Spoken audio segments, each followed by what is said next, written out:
DGISI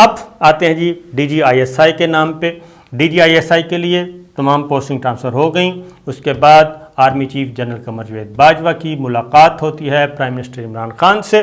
وہاں پہ 3 نام زیر بحث تھے، 3 نام، اور ندیم انجم جن کو لگایا گیا ہے یہ نمبر 1 ٹاپ پہ تھے، اور جنرل قمر جاوید باجوہ صاحب بھی یہی چاہتے تھے کہ انہی کو یہاں پہ لگایا جائے DGISI کے طور پہ، کیونکہ اس طرح کے جو ان کا پروفائل ہے اس کے اکارڈنگلی یہ بہت ہی ناگزیر تھے. باقی 2 نام تھے ان کا ہم ڈسکس نہیں کرتے. 2 نام تھے زیر بحث تھے، زیر غور تھے، اور آصف غفور صاحب کا نام بھی آیا تھا، اور نعمان کا نام، لیفٹیننٹ جنرل نعمان کا نام بھی آیا تھا. تو یہ دونوں نام پیچھے چلے گئے، اور لیفٹیننٹ جنرل ندیم احمد انجم وہ اتفاق سے یہ فیصلہ ہوا ہے. اور اب آتے ہیں جی جنرل فیض حمید صاحب کے جانے پہ شادیانے بجائے جا رہے ہیں، اور مریم صفدر صاحبہ نے کہا ہے کہ یہ ہے وہ امپائر جس کا ہم نے نام نہیں لیا تھا، تو امپائر تھے جنرل فیض صاحب. تو یہ ذہن میں رکھیے کہ جب نواز شریف صاحب کے پہلے دور میں، یعنی پہلا دور کہہ رہا ہوں، یہ نااہلی سے پہلے کی بات ہے، تو جب DGISPR تھے لیفٹیننٹ جنرل باجوہ صاحب، عاصم باجوہ، تو ان کو جب DGISPR کے عہدے سے ہٹایا گیا تو بہت خوشیاں منائی گئیں. اور خاص طور پہ مسلم لیگ نواز کے جو اب کے ترجمان ہیں زبیر صاحب، انہوں نے کہا کہ دیکھا ہم نے ان کو بندوقیں صاف کرنے پہ لگا دیا ہے. اس کے بعد DGISI تبدیل ہوئے تو DGISI کے طور پہ آئے تھے مختار صاحب، لیفٹیننٹ جنرل مختار یہ آئے تھے.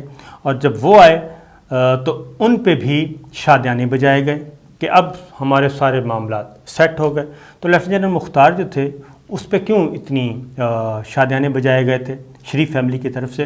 کیونکہ ان کی رشتہ داری بنتی تھی کہیں چودھری منیر صاحب سے، جو کہ سمدھی ہیں مریم صفدر صاحبہ کے.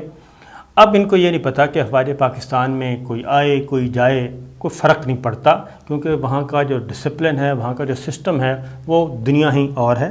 وہاں ہر چیز قاعدے اور ضابطے کے مطابق دیکھی جاتی ہے، اور سب ود ان انسٹیٹیوشنز، اور سب انسٹیٹیوشنز کے تابع ہوتے ہیں. وہاں پہ کوئی ایک اتھارٹی کچھ بھی نہیں ہوتی. یہ بات ذہن میں رکھیے، اتھارٹی صرف ایک ہی ہے ادھر، اور وہ ہے آرمی چیف کی، وہ حکم چلتا ہے. کور اپنے اپنے کورز میں اتھارٹی ہیں. تو یہ ذہن میں یہ اصل میں بھول گئے. دوسرا، اب فوج کا کلچر کافی تبدیل ہو چکا ہے. اب وہ جو ہے ذاتی معاملات طے جو کیے جاتے تھے ماضی بعید میں، میچ فکسنگ کر لی جاتی تھی، وہ اب اس کا دور رہا نہیں.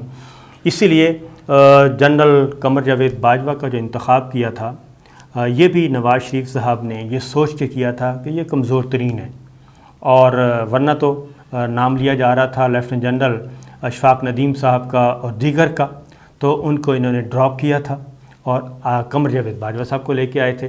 تو قمر جاوید باجوہ صاحب بھی آئے تو وہ آرمی چیف، وہ پاک فوج کے سربراہ تھے، وہ کسی پولیٹیکل پارٹی کے سربراہ نہیں تھے.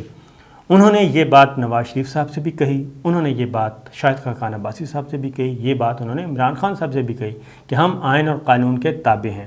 آپ کا جو حکم بھی آئے گا ہم آئین اور قانون کے مطابق اس کی اطاعت کریں گے اور آپ کو سیلوٹ بھی کریں گے.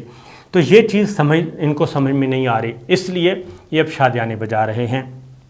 تو فیض حمید صاحب نے جی بھرپور دور گزارا، اور اس میں کوئی شک نہیں ہے، اور بھرپور دور گزارا، پریس میں بھی رہے، نیشنل میں بھی، انٹرنیشنل پریس میں بھی رہے، اور بھرپور اننگز کھیلنے کے بعد اب وہ کور کمانڈر پشاور تعینات کیے گئے ہیں.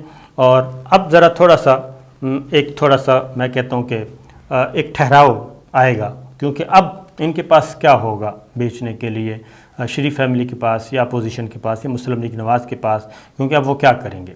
اصل مسئلہ یہ ہے. تو انڈین میڈیا خاص طور پہ ایک نیا سلسلہ، ایک نئی کیا کہنا چاہیے کمپین چلا رہا تھا کہ جناب پتہ نہیں کیا ہو گیا، یہ ہو گیا، وہ ہو گیا. تو آپس کے اختلافات، یہ ساری چیزیں جی بلشٹ ہیں، اس کے علاوہ کچھ نہیں ہے. تو ایک نیا دور، نیا آغاز.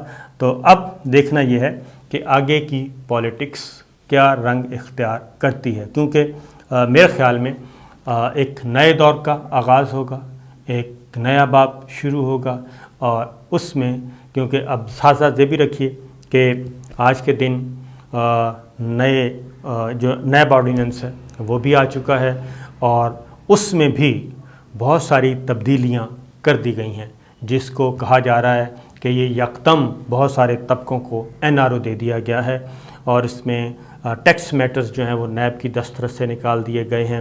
پھر جو نیک نیتی سے غلط کام بھی ہوگا اس کو بھی کور کر دیا گیا ہے، بیوروکریسی کے لیے آسانیاں پیدا کی گئی ہیں، پولیٹیکل لیڈرشپ کے لیے آسانیاں پیدا کی گئی ہیں۔ تو یہ ساری چیزیں آئی ہیں، تو اس سے آپ اندازہ کر سکتے ہیں کہ اب ایک نیا دور جو میں کہہ رہا ہوں بار بار کہ شروع ہوگا نیب آرڈیننس کے بعد۔ اس سائڈ پہ بھی کافی ریلیف محسوس کریں گے اور ایکٹیویٹی بڑھے گی، اکنامک ایکٹیویٹی، ڈیولپمنٹ ایکٹیویٹی، اور جو حکومت کے رکے ہوئے کام ہیں جو بیوروکریسی نہیں کر رہی تھی وہ بڑھے گی، ذرا افسران دھڑلے سے کام کریں گے، اور اس میں یقیناً اگر کوئی ایک آدھ غلط ہوگا وہ پکڑا بھی جائے گا، تو یہ ذہن میں رکھیے گا۔ تو آج کا دن کافی امپورٹنٹ ہے۔ تو ماضی میں بھی DGISI جو ہے وہ ہمیشہ خبروں کی زینت بنے رہے، اور وہ خواہ DGISI آپ کے اشفاق پرویز قیانی صاحب ہوں، مختار صاحب ہوں، رضوان صاحب ہوں، یا پھر کوئی اور جتنے بھی DGISI ہیں، ایون آپ کے شجاع صاحب تھے، لیفٹیننٹ جنرل شجاع رہے ہیں، تو جتنے بھی شجاع پاشا، تو جتنے بھی DGISI رہے وہ ہماری مقامی اور عالمی ذرائع ابلاغ کی زینت بنے رہے۔ اس کی وجہ یہ ہے کہ ISI دنیا کی نہ جانی پہچانی ایک ایجنسی ہے، اور دنیا اس کو جانتی ہے، دنیا اس کو دیکھتی ہے، اور ISI دنیا بھر کی ٹاپ ریٹڈ جو انٹیلیجنس ایجنسیز ہیں، خواہ وہ CIA ہے، خواہ وہ را ہے، خواہ وہ موساد ہے، خواہ وہ MI6 ہے، تو ان سب کا مقابلہ کرتی ہے۔ اور اگر ہماری انٹیلیجنس ایجنسی نہ ہوتی ISI، تو پاکستان کا اللہ جانے کیا حشر کیا جا چکا ہوتا۔ پچھلے 20 سالوں میں دنیا بھر کے انٹیلیجنس ایجنسیاں جو ہیں وہ افغانستان میں بیٹھ کے آپریٹ کر رہی تھیں، بلوچستان کو کلٹیویٹ کرنا چاہ رہے تھے، سندھ کو کلٹیویٹ کرنا چاہ رہے تھے، قبائلی علاقوں کو کلٹیویٹ کرنا چاہ رہے تھے، الطاف حسین جیسے پتہ نہیں کیسے کیسے لوگ انڈکٹ ہو چکے تھے، تو ان سب کا صفایا کیا۔ تو دیکھتے ہیں جی آنے والے دنوں میں کیا ہوگا۔ اجازت دیجیے، اللہ حافظ۔